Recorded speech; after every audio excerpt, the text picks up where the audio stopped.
ఒకటి ఉంది తీసుకో. కిట్ క్యాట్ అవల్ తీసుకుంటాను.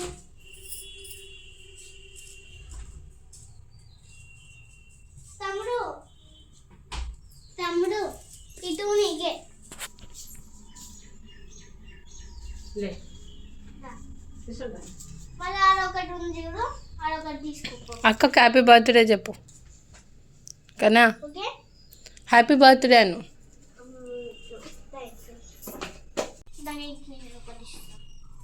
ఇంకెన్ని ఇస్తావునా?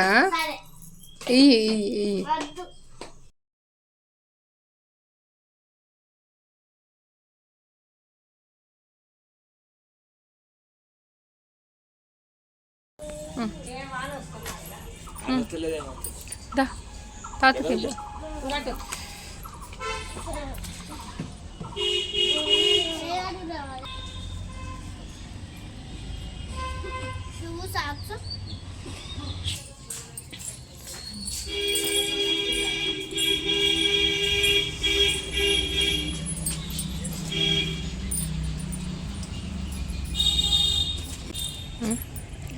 హ్యాపీ బర్త్డే విష్ అమ్మా. అయ్యో విష్ వెరీ గుడ్ అయింది. మంచిగా ఉన్నావు తెలుసా విష్, సూపర్ ఉన్నావు తెలుసా. హాయ్ అందరికీ, అందరు ఎలా ఉన్నారు? నేనైతే చాలా బాగున్నాను. మీరు బాగుండాలని మనస్ఫూర్తిగా కోరుకుంటున్నాను. ముందుగా మీ అందరికీ అయితే చాలా అంటే చాలా థ్యాంక్ యూ. స్పెషల్ అంటే మరీ స్పెషల్ అనమాట. మీరు నేను వాయిస్ చెప్పేటప్పుడు నా ఎక్స్ప్రెషన్ చూస్తే నేను ఎంత హ్యాపీగా ఫీల్ అవుతున్నానో మీ అందరికీ అర్థమై ఉండేది. కాకపోతే ఏం చేస్తాం, వాయిస్లో అయితే మన హ్యాపీనెస్ని ఎక్స్ప్రెస్ చేయలేం కదా. ఎందుకో తెలుసా నేను థ్యాంక్ యూ చెప్తున్నాను. మీరందరూ నేను నేను మొన్న పెట్టిన వీడియో కింద రేపు విషయమ్మ బర్త్డే అని చెప్పేసి ఆ 28 రోజైతే మెసేజ్ పెట్టిన, కామెంట్ పెడితే ఆ కామెంట్ని చూసి మీరందరూ తనని మనస్ఫూర్తిగా బ్లెస్ చేశారు.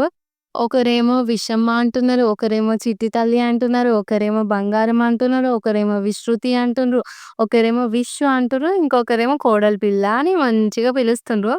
అసలు ఆ కామెంట్స్ని చూస్తుంటే మీరు ఎంత ప్యూర్ అనేది నాకు తెలుస్తుందనమాట. ఇప్పుడు ఏంటి అంటే నా ఫేస్ ఎట్లుంటుందో తెలుసు, నేను ఎట్లుంటానో కూడా మీ అందరికీ తెలుసు, ఎందుకంటే వీడియోస్ చూస్తున్నారు కాబట్టి. మరి మీరు ఎవరో నాకు తెలియదు కదా, మీ ఫేస్ అయితే నేను చూడలేదు కదా. మీ ఫేస్ చూడకపోయినా కూడా మీరు పెట్టే కామెంట్స్ని మీ గుణాన్ని తెలియజేస్తుంది తెలుసా. మీరు మనస్ఫూర్తిగా బ్లెస్ చేశారని చెప్పి మీ కామెంట్స్ ద్వారా నాకు అర్థమవుతుంది. అందుకైతే మీ అందరికీ స్పెషల్ థ్యాంక్ యూ అనమాట. థ్యాంక్ యూ అంటే థ్యాంక్ యూ సో మచ్. ఇంతకన్నా కూడా ఎక్కువ చెప్పలేను, ఇంతకన్నా తక్కువ కూడా చెప్పలేను. మనం చేసే పెద్ద సహాయానికన్నా, చిన్న సహాయానికన్నా, మంచి మాట కన్నా, ఆశీర్వాదం కన్నా ఏవి అయినా కూడా దానికి థ్యాంక్ యూ అనే ఒకే వర్డ్ సరిపోతుంది. అంతకు మించి అయితే ఎవరు ఎక్స్ప్రెస్ చేయలేరు. కాకపోతే ఫీల్ అయ్యే హ్యాపీనెస్ మాత్రం చాలా వేరుగా ఉంటుందన్నమాట. అందుకే మీ అందరికీ మళ్ళీ అయితే స్పెషల్ థ్యాంక్ యూ చెప్తున్నా. ఇది విషయమ్మ బర్త్డే రోజు చేసిన బ్లాగ్ అనమాట. మార్నింగ్ పొద్దున 4 గంటలకు లేస్తే నా పనంతా అయిపోయి నేను నైట్ పడుకునే వరకైతే 12:30 అయిపోయింది. ఆ రోజు మొత్తం రెస్ట్ లేకుండా అసలు చాలా అంటే చాలా అలసిపోయాను. మరి నేను చేసిన పనులేంటో మీ అందరితో అయితే షేర్ చేసుకుంటాను. ఫస్ట్ అయితే మార్నింగ్ లేవగానే బయట ఈరోజు టిఫిన్‌లోకైతే ఉప్మా చేశాను. అదే అండి, గోధుమ రవ్వ ఉప్మా ఉంటది గదా. ఆ ఉప్మా చేసి మా విష్‌కి, కన్నయ్యకి, మా సార్‌కి ముగ్గురికైతే బాక్సులు పెట్టించిన. బాక్స్ పెట్టించిన తర్వాత మళ్ళా విషమ్‌కి స్కూలు 6:30కి అనమాట బెల్లు. తనని నేను 6 నుంచి 6:10 వరకు స్కూలుకి పంపియాలి గదా. మళ్ళీ ఈరోజు బర్త్‌డే. బర్త్‌డే అంటే నేను స్కూలుకి పోయింది తను. జుట్టుకి మొత్తం ఆయిల్ పెట్టిన కదా. మళ్ళీ తననైతే పొద్దున్నే 5 గంటలకు లేపి మంచిగా తనకైతే స్నానం చేయించి రెడీ చేసే వరకు ఇంకొక గంట టైం అయితే అయిపోయింది. మీ అందరికీ తెలుసు కదా, పిల్లలు 6 గంటలకు లేపితేనే కొంచెం ఇబ్బందిగా ఫీల్ అవుతారు. మరి అలాంటిది పొద్దున 5 గంటలకు లేపితే ఆళ్ళ పరిస్థితి ఎట్లుంటది చెప్పండి. అయితే నేను పొద్దున విషమ్మని లేపిన. విషు లే నాన్న స్కూల్ టైం అయితుందంటే విషమ్మ ఏమన్నదంటే, ఇప్పుడే వండుకున్న ఈమె అప్పుడే లేపుతదని చెప్పేసి అన్నది. నాకు అనిపించింది అసలు. అంటే తనకి ఇంకా నిద్ర సరిపోలే. ఇప్పుడే వండుకుంటే అప్పుడే లేపింది మమ్మీ అని చెప్పేసి అదొకటే అంటుందనమాట. నేను చెప్పాను గదా! "అమ్మ నువ్వు పడుకొని చాలా సేపయితుందన్న నువ్వు లే స్కూల్ టైమ్ అయితుందంటే" "ఆ! సరే" అని జెప్పేసి లేసిందనమాట. నిజంగా చెప్తున్నా మా కన్నయ్య అయినా స్కూల్‌కి ఇట్లా టైంకి లేసేటప్పుడు కొంచెం తనని బచ్చాడాలి గానీ, విషమనైతే బచ్చాడాల్సిన అవసరమే ఉండదు. నాన్న స్కూల్ టైమ్ అయితుంది లే నాన్న అనగానే లేచి కూర్చుంటది తెలుసా! తనైతే నన్ను స్కూల్‌కెళ్ళేటప్పుడు గానీ, వచ్చేటప్పుడు గానీ ఎప్పుడు ఎలాంటి ఇబ్బంది పెట్టదు. ఇంకా కొన్ని సార్ల మా కన్నయ్యనే ఫైట్ చేస్తుంటాడు నాతోటి. మార్నింగ్ లేవమంటే నేను లేవనంటాడు. కానీ విషయం ఎంత పొద్దుగాల లేసినా గూడా స్కూల్ టైమ్ అయితుంది బేటా అనగానే లేచి కూర్చుంటది. మార్నింగే కాదు ఇంట్లో ఏ పనులున్నా కూడా తను నన్ను చూసి చేస్తదనమాట. ఇప్పుడు ఎట్లా అంటే లేవగానే బ్రష్ చేసుకుంటది. మళ్ళా స్కూల్‌కి రొటీన్ అనేది తనే సదురుకుంటది. తర్వాత వాటర్ బాటిల్ తనకి, వాళ్ళ తమ్మునికి వాటర్ బట్టి 2 బాక్సులు బ్యాగ్‌లలో పెడతది. మళ్ళా స్కూల్ నుంచి వచ్చిన తర్వాత ఇవన్నీ యూనిఫార్మ్ చేంజ్ చేసుకొని దాన్ని ఫోల్డ్ చేసి కబోర్డ్‌లో పెట్టేస్తది. మళ్ళా రాగానే వెంటనే మమ్మ అన్నం తింటావా లేదా అంటే ఒకవేళ ఆకలైందనుకో అన్నం తిని రాసుకుంటది. లేదు అంటే తినక ముందు రాసుకుంటది. కానీ రాగానే ఆహ్, ఉన్న హోంవర్క్ మొత్తం కంప్లీట్ చేస్తది. వాళ్ళ తమ్ముడు రాయకపోతే తనకి ఎక్స్‌ప్లెయిన్ చేస్తది. తమ్ముడు ఇప్పుడు నువ్వు ఇది రాయలేదనుకో మళ్ళా నైట్ లేట్ అయితది. తొందరగా నిద్రపోవాలి, తొందరగా పడుకోవాలి. నువ్వు ల్యాప్‌టాప్ చూస్తావు కదా! నీకు చాక్లేట్ కొనిస్తా కదా! అది ఇది అనయితే చెప్తుంటది మంచిగా. తను అర్థం చేసుకుందే కాక మాకు అన్నయ్యకి కూడా ఎక్స్‌ప్లెయిన్ చేసి తనని ఒప్పించే ప్రయత్నం అయితే జేస్తది. ఇంకోటి జెప్పాలంటే నేను ఇంట్లో పనులు జేసుకుంటాను గదా! మార్నింగ్ టైమ్‌లో కొన్నిసార్లు టిఫిని చేయలేదనుకో, "అమ్మ ఈరోజు టిఫిన్ జేయలే బిస్కెట్స్ తీసుకెళ్ళు" అంటే, "ఓకే మమ్మీ నేను తీసుకెళ్తా" అంటది. కానీ మా కన్నయ్య అట్లా కాదు ఫైట్ జేస్తాడు. మా సార్ గూడా, "ఎందుకు కొంచెం పొద్దున్న లేచి టిఫిన్ జేయొచ్చు గదా! ఏదో ఒకటి" అని జెప్పేసి మా సార్ అంటారు గానీ, విషయం అసలెప్పుడు క్వెషన్ జేయదనమాట. ఏది పెడితే అది తీసుకెళ్తది. తర్వాత నేను వంట చేస్తాను గదా! ఒక 5 నిమిషాలు వంట లేట్ అయిందంటే, మా సార్ గూడా అడుగుతారు. రివర్స్ క్వెషన్ ఏస్తాడు. "ఎందుకు లేట్ అయింది? ఇప్పటిదాకా నువ్వు అన్నం పెట్టావా?" అని మా సార్ అడుగుతారు గానీ, విషయం ఏమంటది తెలుసా? "మమ్మీ నాకేం ఆకలేస్తలేదు. నువ్వు నిదానంగా చెయ్యి" అని జెప్తది. ఇక నేను డల్లుగున్నానుకో, నా దగ్గరకొచ్చి పక్కన కూర్చొని ఇట్లా నా గదుమ ఉంటదిగా పట్టుకొని, "ఏమైంది మమ్మీ? ఏం ఆలోచిస్తున్నావు జెప్పు? ఏమైనా పని ఎక్కువైందా? నేను చెయ్యనా?" అని జెప్పేసి అంటది. ఇక ఇంట్లో పనైతే 60% వరకు చేయడానికైతే ట్రై చేస్తది. నేనే ఏం చేస్తానంటే, అది చెయ్యి, ఇది చెయ్యి అని జెప్పేసి, ఇప్పుడు కొద్దిసేపు ఆడుకో అని జెప్పి, హోంవర్క్ జెయ్యి అని జెప్పి, డ్రాయింగ్ జెయ్యి అని జెప్పేసి ఇట్లా చెప్పి తన మైండ్ అయితే నేను డైవర్ట్ చేస్తాను. అన్నిట్లలో కాంప్రమైజ్ అయితది తెలుసా విషు. ఎంతైనా విషయము చాలా అంటే చాలా గ్రేట్ అనమాట. నేను ఎక్కువ చెప్తున్నానని ఏమనుకోకండి. ఎందుకు అంటే ఎవరి పిల్లలు వాళ్ళకే గ్రేట్ అనమాట. అంటారు గదా! కాకికి పిల్ల కాకికే ముద్దు అని జెప్పేసి. నాకేమో ఇప్పుడు విషయం గురించి చెప్పుకునే అవకాశం వచ్చింది కాబట్టి నేను మీకు చెప్తున్నాను. మరి మీకు గూడా మీ పిల్లల గురించి చెప్పే అవకాశం వస్తే పక్కనోళ్ళకి చెప్తారు గదా!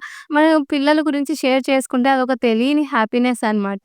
మీరందరూ తనని బ్లెస్ చేసినందుకు మనస్ఫూర్తిగా థ్యాంక్ యూ అయితే చెప్తున్నాను. అయితే ఈరోజు విషమ బర్త్‌డే గదా! తననైతే మార్నింగు రెడీ చేసి నేను స్కూల్‌కి పంపించొచ్చాను. నేను కాదు మామయ్య పంపించిండ్రు. వర్షం పడుతుందనమాట మార్నింగ్ టైమ్‌లో. నిన్న నైట్ గూడా బాగా వర్షం పడింది. అందుకని చెప్పేసి నేనేం చేశానంటే, ఇంకా విష్‌ని రెడీ చేసిన తర్వాత అంబరెల్లా చాక్లెట్స్ ఇచ్చైతే మామయ్య ఎమ్మటే విష్‌ని స్కూల్‌కి పంపించొచ్చిన. ఆ తర్వాత కన్నయ్యని రెడీ చేసి స్కూల్‌కి పంపించిన. మమ్మ హ్మ్. నీ పాపని చూసిన ఏంటిది? పాపని చూసిన ఏడా? క్లాస్లో మీ కాడికొచ్చిందా? ఆమె బయట ఆ? బయట ఏ బయట?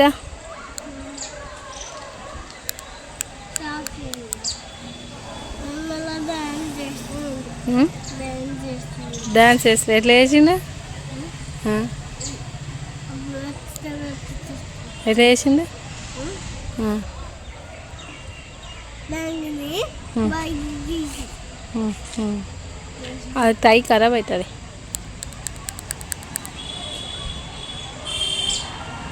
పా పా లోపలికి పా పా పా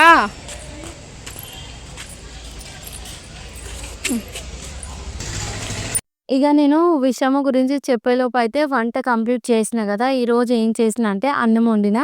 మార్నింగ్ ఏమో టిఫిన్ ఉప్మా చేసినా అని చెప్పినా గదా!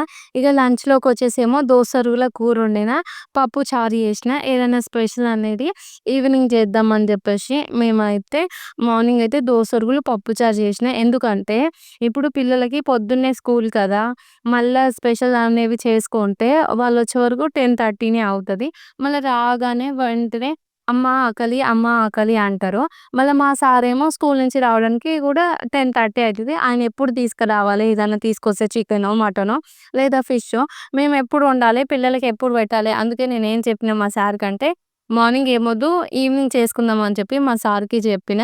మా సార్ గూడా సరే అన్నారు. నేను ఇంకా కన్నయ్యని తీసుకొచ్చిన తర్వాత వంట కంప్లీట్ అయిపోయింది గదా! విష్‌ని గూడా తీసుకొచ్చిన. విషు ఈడ ఏం చెప్తుంది అంటే, బర్త్‌డేకి వీళ్ళకి నేను చాక్లెట్స్ ఇచ్చిన మమ్మీ. ఎవరైనా మిస్ అయ్యిర్రా బేటా అని జెప్పేసి నేను అడుగుతున్నా అనమాట. తన వాయిసు మీకు వినిపిద్దామని చెప్పి నేను మాట్లాడిచ్చిన. కాకపోతే మా ఇంట్లో టీవీ పెట్టడం వల్ల ఆ టీవీలో ఒక పాటొస్తుందనమాట. మళ్ళీ బ్యాక్‌గ్రౌండ్‌లో ఆ పాటొస్తూ తన మాటలు నేను అప్‌లోడ్ చేస్తే మళ్ళా నాకు కాపీరైట్ ఒస్తది అని చెప్పేసి తన వాయిస్ అయితే మ్యూట్ చేసిన. ఇగ పిల్లలిద్దరిని స్కూల్ నుంచి తీసుకొచ్చిన తర్వాత ఈరోజే కేక్ చేస్తున్నాను. అయితే నేను ఈ కేక్ అనేది నిన్న చేయాలనమాట. నిన్న నా దగ్గర విప్పింగ్ క్రీమ్ లేదు. నిన్న ఈవినింగ్ అయితే నేను బేకరీకెళ్ళి క్రీమ్ అయితే తీసుకొచ్చుకున్నాననమాట. ఇగ నేను ఈరోజు 2 ఫ్లేవర్స్‌లో కేక్ అయితే చేస్తున్నాను. ఒకటేమో చాక్లేట్ ఫ్లేవర్ చేస్తున్నాను. ఇంకొకటొచ్చేసేమో మళ్ళీ ఎగ్‌లెస్ పైనాపిల్ కేక్ అయితే చేస్తున్నాను. బ్యాటర్ మొత్తం కలిపేసుకొని 2 టిన్నులలో వేసుకున్నాననమాట. ఇక కేక్ బేక్ అయ్యేలోపు కొద్దిసేపు విష్‌తోని టైమ్ స్పెండ్ జేయాలనిపిచ్చింది. తనేమో ఇంకా స్కూల్ నుంచి రాగానే వాళ్ళ నాన్నకి, తాతకి స్కూల్‌లో జరిగిన విషయాలు, ఎవరెవరు హ్యాపీ బర్త్‌డే అని జెప్పిండ్రు, తర్వాత తను ఎవరెవరు కాళ్ళు మొక్కింది, ఇవన్నీ మాట్లాడుకుంటూ ఉండిపోయిందనమాట. ఇక నేను చెప్పినా గదా! నాన్న నీతోని ఒక ఫోటో తీసుకుంటాను. డ్రెస్ చేంజ్ వద్దు నాన్న అంటే, ఆమె గూడా అట్లనే ఆగింది. ఇగ నిన్న తనకి చాక్లెట్స్ తీసుకొచ్చేటప్పుడు వాళ్ళ పప్ప ఒక 4, 5 కిట్ క్యాట్ చాక్లెట్స్ అయితే తీసుకొచ్చిండనమాట. నిన్న ఈవినింగే చెరొకటి తినేషిర్రు. తర్వాత ఒక 4 ఏమో ఉండే అనమాట. తిందామననంటే, "సరే మమ్మీ" అన్నారు. ఇగ ఒక 3 చాక్లెట్స్ తీసుకున్నాం. నాకు అన్నయ్యకొకటి, విషమ్మకొకటి, నాకోటనమాట. ఇగ ముగ్గురం ఈడ బయట కూర్చొనయితే చాక్లెట్స్ తింటున్నాం. నిజం చెప్పాలంటే నేను విషయమ్మకి గానీ, కన్నయ్యకి గానీ చాక్లెట్స్ అయితే అస్సలెక్కువ ఇయ్యనే ఇయ్యను. ఎక్కువ అంటే ఒక 10% గూడా ఇవ్వమనమాట. ఇగ మా సార్ ఏం జేస్తారంటే బయటికి తీసుకెళ్ళి వాళ్ళకైతే చాక్లెట్స్, కుర్కురేలయితే ఎప్పుడు కొనివ్వడు. కాకపోతే మేము జర్నీ చేసేటప్పుడు పిల్లలకు 24 అవర్స్ జర్నీలో టైమ్ పాస్ కావాలి గదా! అందుకని కుర్కురేస్ అయితే తీసుకెళ్తాం కానీ, ఇంట్లో ఉన్నప్పుడు అస్సలు కొనివ్వము. అయితే మా సార్ ఏం చేస్తారంటే బర్త్‌డే అప్పుడు ఎవరైనా పిల్లలు చాక్లెట్స్ ఇస్తే అవి తీసుకొచ్చి అప్పుడప్పుడు పిల్లలకిస్తారు గానీ, షాప్‌కెళ్ళి చాక్లెట్స్ కొనాలి, కుర్కురే కొనాలి ఇలాంటివన్నీ ఏం లేవనమాట. ఇక పిల్లలిద్దరూ అక్కడ చాక్లెట్స్ తింటుర్రు గదా! వాళ్ళకైతే డ్రెస్ చేంజ్ చేసి హోంవర్క్ రాయమని చెప్పిన. ఈలోపైతే కేక్ మంచిగా కూల్ అయిపోయింది. కేక్‌నైతే ఐసింగ్ అనేది చేస్తున్నాననమాట. మార్నింగ్ నుంచి రికార్డింగ్ అవుతూనే ఉంది. టైం వచ్చేసేమో ఈవినింగ్ 2:30 అయితే అయిపోతుందనమాట. పొద్దున్నుంచి ఒక 10 మినిట్స్ కూడా ఖాళీ లేకుండా ఏదో ఒక పని చేస్తూనే ఉన్నాను. ఈరోజైతే 2 ఫ్లేవర్స్ అని చెప్పినా గదా! 2 కూడా ఎగ్‌లెస్ అనమాట. బర్త్‌డేకి వేరే పక్కన వాళ్ళని వీళ్ళని పిలవకున్నా గూడా నేను కేక్ అనేది ఇస్తాననమాట. అందుకే 1 ½ కేజీలో కేక్ అయితే చేస్తున్నాను. కేకు ఐసింగ్ అంతా చేసి ఫ్రిడ్జ్‌లో పెట్టొచ్చి ఒక స్టాండ్ అయితే నేను తీసుకున్నాను. ఇంతకుముందు నేను యూజ్ చేసే స్టాండ్ ఉంది గదా! ఆ స్టాండ్ అనేది 3 రాడ్స్ ఉంటాయనమాట. నేను కొంచెం దగ్గర నుంచి పెట్టుకోవాలనుకున్నా, హైట్ తక్కువ చేయాలనుకున్నా, లేకపోతే హైట్ పెంచాలనుకున్నా గూడా రాడ్స్ అనేవి ఊకే తీయాల్సొస్తుంది. ఆ తీయడానికి ఒక 5 మినిట్స్ టైం అయితే పడుతుందనమాట. ఈలోపు వీడియో లేకపోతే నేను కర్రీ చేస్తున్నాననుకో, ఇప్పుడు కూరలో కారం వేసిన తర్వాత మళ్ళీ కొంచెం దూరం నుంచి చూపియాలంటే, మళ్ళా నేను ఆ స్టాండ్ పెట్టి దాన్ని బోర్డ్‌లు తీసే వరకు టైం పడుతుందని చెప్పేసి, నేనైతే ఈ స్టాండ్ అయితే తీసుకున్నాననమాట. ఇది కూడా నాకు ₹856 అయితే పడింది. ట్రైకోట్ స్టాండ్ అనమాట. నేనేం చేస్తున్నానంటే, నా కిచెన్ అనేది చిన్నగా ఉంది. కానీ మంచిగా అయితే స్టాండ్ క్వాలిటీ ఉండాలని చెప్పేసి కొంచెం ఎక్కువ రేట్‌లోనే తీసుకుంటున్నాను. మనము ఏంటంటే ఎక్కువ రోజులు వాడేది కొంచెం మంచి క్వాలిటీ తీసుకుంటే బెటర్ అని చెప్పేసి నేను చెప్తాను.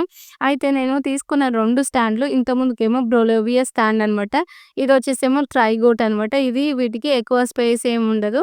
మళ్ళా తర్వాత జర్నీలో గూడా మనం ఈజీగా అయితే తీసుకెళ్ళొచ్చు. అందుకే అయితే నేను ఈ స్టాండ్ అయితే చూస్తున్నారు గదా! కింద అంతే ఓపెన్ ఉంటది. హైట్ అయితే నాకు పైన మస్తు హైట్ ఉందనమాట. చాలా హైట్‌లో అయితే వీడియోస్ తీసుకోవాలంటే మంచిగా తీసుకోవచ్చు. ఇంకా హైట్ గూడా ఊకే పెంచుకోవచ్చు, తగ్గించుకోవచ్చు అని జెప్పేసి ఇలా ఈ స్టాండ్ అయితే నేను తీసుకున్నాను. ఈసారి మొబైల్ హోల్డర్ గూడా చాలా స్ట్రాంగ్‌గా ఉండేటట్టుగా చూసుకున్నాను. ఇంతకుముందు నాది మొబైల్ హోల్డర్ ఉండేది గదా! అది ఎట్లుండేదంటే మనం హోల్డర్‌ని లాగి పట్టి దాంట్లో ఫోన్ సెట్ చేయాలనమాట. అలా సెట్ చేసేటప్పుడు కొంచెం జాగ్రత్తగా చేయాలి. లేదు అంటే బ్రేక్ అయ్యే ఛాన్స్ ఉంటది అని జెప్పి నేనేం చేశానంటే ఇలాంటి హోల్డర్ ఉండేటట్టుగా స్టాండ్ అయితే తీసుకున్నాను. దీంట్లో ఇంకా చాలా బెనిఫిట్ ఏంటంటే ఇప్పుడు వీడియో ఆన్ చేస్తాం కదా! మళ్ళా వీడియో ఆన్ చేయాలన్నా, ఆఫ్ చేయాలన్నా గూడా మనం ఊకే స్టాండ్ దగ్గరికెళ్ళి ఆఫ్ చేస్తాం గదా! అలాంటి పని లేకుండా బ్లూటూత్ గూడా ఇచ్చిండ్రు. ఆ బ్లూటూత్‌తోని మంచిగా వీడియోని ఆన్ చేసుకోవచ్చు, ఆఫ్ చేసుకోవచ్చు. ఇంకా ఫోన్‌ని ముట్టుకోవాల్సిన అవసరమే ఉండదు. ఇగ స్టాండ్ తీసుకున్న తర్వాత నేను మీషో నుంచి ఒక 4 కుర్తీ సెట్స్ అయితే నేను తీసుకున్నాను. అది కూడా నేను తక్కువ ప్రైస్‌లో తీసుకున్నాను. ఎప్పుడైనా సరే నేను బట్టలకైతే ఎక్కువ రేట్స్ ఏం పెట్టను. చాలా తక్కువ ప్రైస్‌లోనే తీసుకుంటాను. ఎప్పుడైనా సరే నేను మీషో నుంచే టాప్స్ అయితే ఆర్డర్ చేస్తాను. ఆన్‌లైన్ షాపింగే చేస్తాను. ఈరోజు నేను తీసుకున్న కుర్తీస్ అయితే మీకైతే చూయిస్తున్నాను. ఆల్రెడీ నేను ఈ పింక్ కలర్ కుర్తీ యేసుకున్నాను కదా! నాకైతే ఈ కుర్తీ చాలా అంటే చాలా బాగా నచ్చింది తెలుసా! నేను పింక్ అనేది కొంచెం తక్కువ చూజ్ చేసుకుంటాను. ఎందుకంటే కొన్ని పింక్ కలర్ అనేది కొన్ని టాప్స్ సెట్ అయితాయి. కొన్ని టాప్స్ అయితే సెట్ అవ్వవు. కానీ ఈ పింక్ కలర్ అయితే నాకు చాలా మంచిగా సెట్ అయింది. ఇంకోటి క్వాలిటీ గూడా చాలా బావుంది. దీని ప్రైస్ వచ్చేసి 337 ఏమో పడ్డదనుకుంటా. సూపర్ క్వాలిటీ అయితే ఉంది. సెకండ్ టాప్ వచ్చేసి కూడా ఇందాక ఇది నేను వేసుకున్నది థిక్ కలర్ గదా! ఇదొచ్చేసేమో లైట్ పింక్ కలర్ అనమాట. ఇది 250కో ఏమో ఉంటే నేనైతే తక్కువ రేట్‌లో మంచి క్వాలిటీ ఉంది గదా! అని చెప్పేసి నేను దీన్ని తీసుకున్నాను. పాయింట్ అయితే ప్లాజో పాయింట్స్ అనమాట. మనం ఏంటి అంటే టాప్స్ ఏసుకున్నప్పుడు లెగ్గింగ్స్ యూజ్ చేస్తాం కదా! అవి నాకైతే లెగ్గింగ్స్ అనేవి కొంచెం అన్‌కంఫర్ట్‌గానే అనిపిస్తాయన్నమాట. ఇంటికి పోయినప్పుడు నేను ఎక్కువ అవే ఏసుకుంటాను కాబట్టి. అందుకే నేను ఇంటికెళ్ళినంక రఫ్ అండ్ టఫ్‌గా యూజ్ చేసేందుకు ఉండాలని చెప్పేసి ఇలా కుర్తా సెట్స్ అయితే నేను తీసుకున్నాను. నేనైతే ఇంతకు ముందుకైతే మీడియం సైజు నేను ఆర్డర్ పెట్టుకునేదాన్ని. మీడియం సైజు ఆర్డర్ పెట్టుకున్న తర్వాత నేను వాటిని కొంచెమే స్టిచ్ చేస్తాను. మిగతాది మొత్తం లూజ్ ఉండేటట్టుగా చూసుకుంటాననమాట. మరీ లూజ్‌గా ఎయడం వల్ల టాప్స్ లుక్స్ అనేవి చేంజ్ అయిపోతున్నాయి. మళ్ళీ ఎక్కువ కుట్లు పడుతున్నాయని ఈసారైతే ఎస్ సైజ్ అయితే తీసుకున్నాను. అయినా కూడా చూడండి ఎంత లూజ్‌గా ఉందో. ఫిట్టింగ్ చేస్తే ఇలా ఉంటది. కానీ నేనైతే ఫిట్టింగ్ అనేది చెయ్యను. ఇదొచ్చేసి పింక్ కలర్ టాపు. తర్వాత ప్లాజో వచ్చేసి కూడా పింక్ కలర్ లైన్స్ లాగా ఉంది. క్లాత్ క్వాలిటీ అయితే సూపర్‌గా ఉందనమాట. ఎవరైనా సరే తక్కువ బడ్జెట్‌లో మంచి క్వాలిటీ బట్టలు తీసుకోవాలనుకుంటే మీషో బెస్ట్ అనే నేను చెప్తాను. చూస్తున్నారు గదా! ఈ కలర్ గూడా నాకు చాలా అంటే చాలా మంచిగా సెట్ అయిపోయింది. ఇక నెక్స్ట్ వచ్చేసి ఈ ప్లాజో సెట్ అయితే తీసుకున్నాను. ఇదొచ్చేసేమో నావీ బ్లూ కలర్ అనమాట. ఇది కూడా మీడియం సైజే తీసుకోలేదు. ఎస్ సైజ్ అయితే నేను తీసుకున్నాను. ఈ క్లాత్ క్వాలిటీ గూడా మంచిగుందనమాట. నాకైతే ఇప్పటి వరకు ఈ 3 అయితే చాలా అంటే చాలా పర్ఫెక్ట్‌గా సరిపోయినాయి. ఫస్ట్ వచ్చేసేమో నాకు నేను వేసుకున్న పింక్ కలర్ నచ్చింది. సెకండ్ వచ్చేసేమో ఇంకోటి చూపిస్తా అది నెక్స్ట్ అనమాట. అది నచ్చింది. థర్డ్, ఫోర్త్ ఈ 4 సెట్స్ అయితే సూపరున్నాయన్నమాట. ఇది కూడా టాప్ ఇక్కడ పైన కొంచెం అది ప్లాజో కలరు లైన్స్ లాగా వచ్చేసింది. ప్లాజో కూడా చాలా లూజ్‌గా, కంఫర్ట్‌గా కూర్చొని లేవడానికి వీలుగా అయితే ఉందన్నమాట. మీకు చూపిస్తే కొంచెం క్వాలిటీ అర్థం కాదేమో, నాకు సెట్ అయిందో లేదో తెలీదేమో అని చెప్పేసి ఇలా అయితే నేను పక్కన అయితే ఇలా వీడియోస్ అయితే నేను పెట్టాననమాట. ఎందుకంటే ఈ టాప్స్ అనేవి ఇప్పుడు యూజ్ చేయను. ఇంటికి పోయిన తర్వాత యూజ్ చేస్తాననమాట. మళ్ళీ అప్పటి వరకు మరి నాకు ఈ టాప్స్ సెట్ అయినాయా? లేవా? అని చెప్పేసి మీ అందరికీ తెలియాలి కదా! అందుకే వేసుకొనైతే చూయించాను. ఆ తర్వాత వచ్చేసి ఇది ఫోర్త్ టాప్ అనమాట. ఇది కూడా కుర్తా సెట్టే. ఇదొచ్చేసి నాకు 200 పడింది. క్లాత్ అయితే సూపర్ క్వాలిటీ ఉందనమాట. Palazzo set. కాకపోతే హ్యాండ్స్ అనేవి కొంచెం పైకొస్తేనే బావుండేదనిపిచ్చింది. ఎందుకంటే నేను ఫుల్ హ్యాండ్స్ డ్రెస్‌లో అయినా సరే ఇక్కడ వరకు మోచేతి పైకి వరకు పెడతాను గానీ, మోచేతికి కిందకుంటే నాకు నచ్చవనమాట. ఏ డ్రెస్‌లేసుకున్నా నేను అంతవరకు లాగుతాను.